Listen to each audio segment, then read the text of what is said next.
और दोस्तों, एक बार फिर से आपका हार्दिक स्वागत है मेरे चैनल तंत्रालोक में। दोस्तों, पिछली वीडियो में हमने आपको बताया था कि अप्सरा क्या होती है, कितने प्रकार की होती है, क्या करती है। आज का हमारा जो टॉपिक है वो है मेनका अप्सरा साधना के बारे में। आज हम जानेंगे कि मेनका अप्सरा साधना कैसे की जाती है। मेनका अप्सरा साधना जो 3 दुर्लभ अप्सरा साधना प्रयोग हैं उनमें से एक है। इस साधना को ऋषि विश्वामित्र ने सिद्ध कर मेनका को साधना के प्रयोगों से स्वर्ग से पृथ्वी में लाया। जिसकी एक पुत्री हुई उसका नाम शकुंतला है। राजा दुष्यंत के साथ शकुंतला का गंधर्व विवाह हुआ, ये सब आप जानते ही हैं। मेनका अप्सरा साधना एक ऋषि प्रणीत साधना है, दुर्लभ साधना है, जिसे कलियुगी साधक के लिए कठिन है, लेकिन इतनी भी कठिन नहीं है। इसमें थोड़ा आपका मनोबल चाहिए, आपकी पूर्ण श्रद्धा, पूर्ण विश्वास आपका होना चाहिए मंत्र के प्रति। मेनका साधना हेतु स्फटिक या सफ़ेद हकीक की माला लें।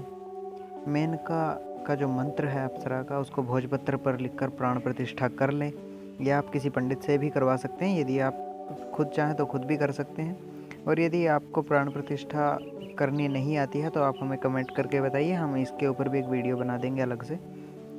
यह रात्रि 10 बजे शुरू करें साधना को। पहले स्नान करके शुद्ध वस्त्र पहनकर साधना कक्ष में आए, इत्र आदि का छिड़काव कर लें। भोजपत्र पर मंत्र का अष्टगंध से निर्माण करके गुलाब, कुमकुम, धूप और दीप से पूजन करें। इष्ट की प्रार्थना करते हुए यह भावना रखें कि मंत्र में प्राण ऊर्जा आ गई है। अब मंत्र का 51 माला आपको जाप करना है। मंत्र है ओम सह ह्रीम मेनके आगच आगच ओम। एक बार फिर से आपको बता देता हूँ, ओम सह ह्रीम मेनके आगच आगच ओम। साधना समाप्त होने पर वहीं विश्राम करें और अप्सरा चिंतन करते रहें। सुबह स्नान करके साधना सामग्री सहित नदी में विसर्जित कर दें। अगले 11 दिन तक एक माला प्रतिदिन इसी मंत्र का आपको जाप करना है। साधना के अनुभव को गोपनीय रहने दें। अप्सरा स्वयं ही आपको प्रत्यक्ष आकर या स्वप्न में वचन देगी। आपको उससे वचन लेना है।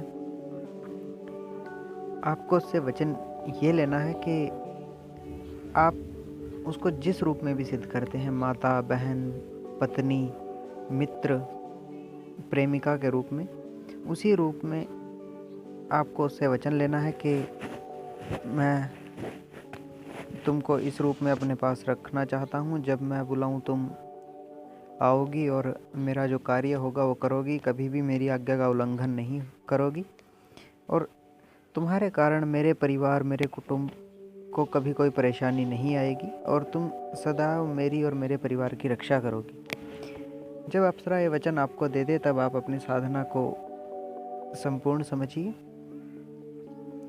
दोस्तों, इस साधना में आपको कुछ सावधानियां रखनी है। पहला तो आपको ब्रह्मचर्य का पूरा पालन करना है। दूसरा, आपको मंत्र, अपने गुरु, अपने इष्ट के प्रति पूर्ण आपका श्रद्धा भाव होना चाहिए। अप्सरा साधना करने के लिए आपको एकाग्र चित्त से बैठकर मंत्र जाप करना है। हिलना नहीं है आपको बिल्कुल भी। जब आप मंत्र जाप कर रहे हैं तो आप कृपया हिले डुले नहीं, और अपना ध्यान केवल मंत्र पे ही केंद्रित रखें। यदि आप इसको पूर्ण श्रद्धा भाव से 51 माला मंत्र जाप करें और अगले 11 दिन तक नित्य 1 माला प्रतिदिन मंत्र जाप करते रहें, तो अवश्य ही ये अप्सरा आपको सिद्ध होगी। ये एक अनुभूत प्रयोग है। और मान लीजिए यदि आपको प्रथम बार में अप्सरा सिद्ध नहीं होती है तो आप दोबारा कोशिश कीजिए, एक बार फिर से साधना कीजिए, और यदि फिर भी आपसे नहीं होती है तो आप तीसरी बार अवश्य करें। तीसरी बार में अवश्य आपसे ये अप्सरा सिद्ध हो जाएगी। दोस्तों, ये साधना आप किसी भी शुक्रवार, पूर्णिमा के दिन से या किसी भी होली, दीपावली की रात्रि में कर सकते हैं। किसी भी ग्रहण काल में आप ये चंद्र ग्रहण या सूर्य ग्रहण काल में ये साधना कर सकते हैं।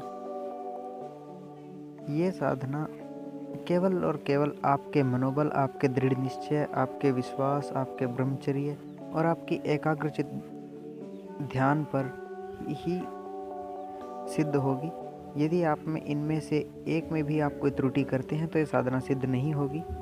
कृपया इस चीज़ का ध्यान रखें कि आप जो ब्रह्मचर्य के जो नियम हैं, जो साधना का जो आचार विचार है, जो उस सब का सख्ती से पालन करें। ब्रह्मचर्य का पालन आप तन से भी करें और मन से भी करें। और अप्सरा जब आपसे सिद्ध हो जाए तो उससे आप कोई भी बुरा कार्य ना करवाएं, अन्यथा इसका आपको दोष लगता है। और फिर जब दोष लगेगा तो उसकी आपको सज़ा भी मिलती है। तो उसके बाद अगर यदि आपके साथ कुछ बुरा होता है तो उसकी जिम्मेदारी आपकी स्वयं की होगी। इसलिए कभी भी किसी भी शक्ति से कोई बुरा कार्य ना कराएं।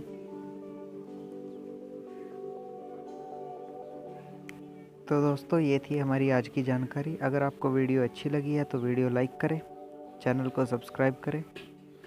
फिर मिलेंगे अगली किसी वीडियो में, अगली नई साधना के साथ, नए रहस्य के साथ। तब तक के लिए धन्यवाद।